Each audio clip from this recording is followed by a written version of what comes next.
ನೋಡಿ, ಸ್ವಲ್ಪ ಇದ್ರೆ ಸಾಕು. ಇಷ್ಟಿದ್ರೆ ಗಮ್ಮತ್ ಊಟ ಮಾಡ್ಬೋದು.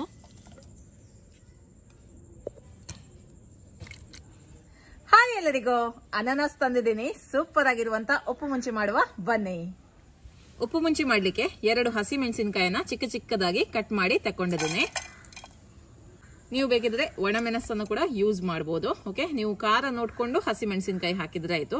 ನಾನು ಸ್ವಲ್ಪ ಖಾರವಾಗಿಯೇ ಮಾಡ್ತಾ ಇದ್ದೀನಿ, ಹಾಗಾಗಿ 2 ಹಸಿ ಮೆಣಸಿನಕಾಯಿನ ಹಾಕ್ತಾ ಇದ್ದೀನಿ. ಖಾರ ಕಡಿಮೆ ಬೇಕಿದ್ರೆ 1 ಹಾಕಿದ್ರೆ ಸಾಕಾಗುತ್ತೆ. ಈಗ ಇದಕ್ಕೆ 1 ಚಿಕ್ಕ ಈರುಳ್ಳಿಯನ್ನ ಚಿಕ್ಕ ಚಿಕ್ಕದಾಗಿ ಕಟ್ ಮಾಡಿ ಹಾಕ್ತಾ ಇದ್ದೀನಿ. 1 ಟೇಬಲ್ ಚಮಚದಷ್ಟು ಕೊತ್ತಂಬರಿ ಸೊಪ್ಪನ್ನ ಹಾಕ್ತಾ ಇದ್ದೀನಿ. ರುಚಿಗೆ ತಕ್ಕಷ್ಟು ಕಲ್ಲುಪ್ಪೇ ಹಾಕಿಕೊಳ್ಳಿ, ಬೇರೆ ಉಪ್ಪು ಅಷ್ಟು ಸೂಟ್ ಆಗುದಿಲ್ಲ. ಕಲ್ಲು ಉಪ್ಪು ಹಾಕಿದ್ರೆ ತುಂಬಾ ಟೇಸ್ಟ್ ಇದಕ್ಕೆ. ಈಗ ಇದನ್ನ ಕೈಯಲ್ಲಿ ಈ ತರ ಕಿವುಚಬೇಕು. ಈರುಳ್ಳಿಯಲ್ಲಿ ನೀರಿರುತ್ತೆ, ಸೊ ಹಾಗಾಗಿ ಈ ತರ ಕಿವುಚಿಕೊಂಡ್ರೆ ಕರೆಕ್ಟ್ ಆಗುತ್ತೆ. ನೋಡಿ, ಈ ತರ ಕಿವುಚಬೇಕು.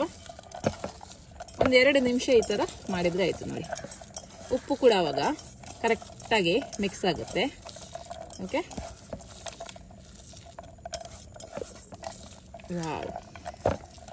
ಖಾಲಿ ಇಷ್ಟಿದ್ರೇನೆ ನಾವು ಊಟ ಮಾಡ್ಬೋದು. ಅದೇ ಇವತ್ತು ಸ್ವಲ್ಪ ಎಕ್ಸ್ಟ್ರಾ ಪೈನಾಪಲ್ ಹಾಕಿ ಮಾಡ್ತಾ ಇದ್ದೀನಿ. ಈಗ ಇದಕ್ಕೆ 1 ತುಂಡು ಪೈನಾಪಲ್, ಒಂದೇ 1 ತುಂಡು ಪೈನಾಪಲ್ ಸಾಕು, ಚಿಕ್ಕ ಚಿಕ್ಕದಾಗಿ ಕಟ್ ಮಾಡಿ ಹಾಕ್ತಾ ಇದ್ದೀನಿ.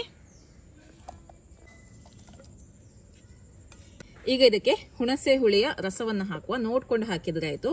ಪೈನಾಪಲ್ ಸಿಹಿ ಇದ್ರೆ ಸ್ವಲ್ಪ ಜಾಸ್ತಿನೇ ಹಾಕಿಕೊಳ್ಳಿ, ಪೈನಾಪಲ್ ಸ್ವಲ್ಪ ಹುಳಿಯಾಗಿದ್ರೆ ಸ್ವಲ್ಪ ಕಡಿಮೆ ಹಾಕಿದ್ರೆ ಆಯ್ತು. ಲೆಮನ್ ಜ್ಯೂಸ್ ಕೂಡ ಹಾಕ್ಬೋದು.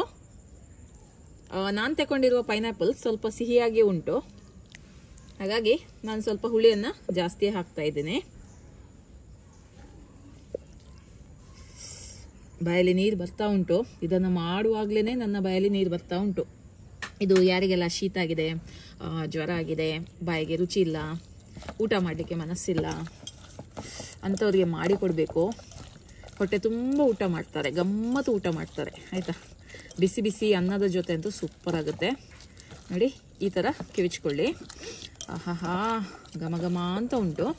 ನೀವು ಬೇಕಿದ್ರೆ ಇದಕ್ಕೆ ಒಗ್ಗರಣೆಯನ್ನು ಕೂಡ ಕೊಡ್ಬೋದು. ಸ್ವಲ್ಪ ಬಾಡಿಗೆ ಹೀಟ್ ಆಗುತ್ತೆ ಆ ಥರ ಅನ್ನೋದಾದರೆ ಒಗ್ಗರಣೆಯನ್ನು ಕೊಡ್ಬೋದು.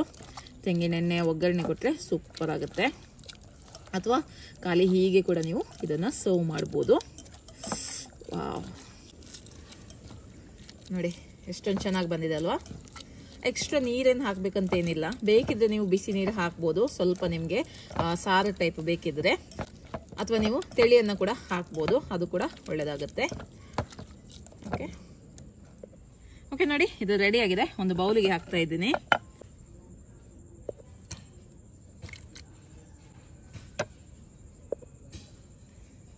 ನಾನು ಇದಕ್ಕೆ ಮೇಲ್ಗಡೆಯಿಂದ 1 ಚಮಚ ತೆಂಗಿನೆಣ್ಣೆ ಹಾಕ್ತಾ ಇದ್ದೀನಿ. ಇದು ಆಪ್ಷನಲ್, ಬೇಕಿದ್ರೆ ಮಾತ್ರ ಹಾಕಿಕೊಳ್ಳಿ. ನನಗಂತೂ ತುಂಬಾ ಇಷ್ಟ ತೆಂಗಿನೆಣ್ಣೆ, ಹಾಗಾಗಿ ನಾನು ಹಾಕ್ತಾ ಇದ್ದೀನಿ. ಓಕೆ, ಇನ್ನು ಇದನ್ನ ಸರ್ವ್ ಮಾಡ್ಬೋದು.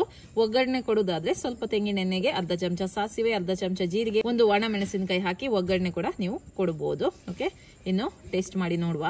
ನೋಡಿ, ಸ್ವಲ್ಪ ಇದ್ರೆ ಸಾಕು. ಇಷ್ಟಿದ್ರೆ ಗಮ್ಮತ್ ಊಟ ಮಾಡ್ಬೋದು. ನಿಜವಾಗ್ಲೂ ಹೇಳ್ತೀನಿ, ತುಂಬಾ ರುಚಿಯಾಗಿರುತ್ತೆ ಇದು. ಸ್ವಲ್ಪ ಸಿಹಿ, ಸ್ವಲ್ಪ ಹುಳಿ, ಸ್ವಲ್ಪ ಖಾರ. ಆಹಾಹಾ, ಈ ಕಾಂಬಿನೇಷನ್ ಅಂತೂ ಸೂಪರ್ ಆಗಿರುತ್ತೆ. ಊಟ ಮಾಡುವ.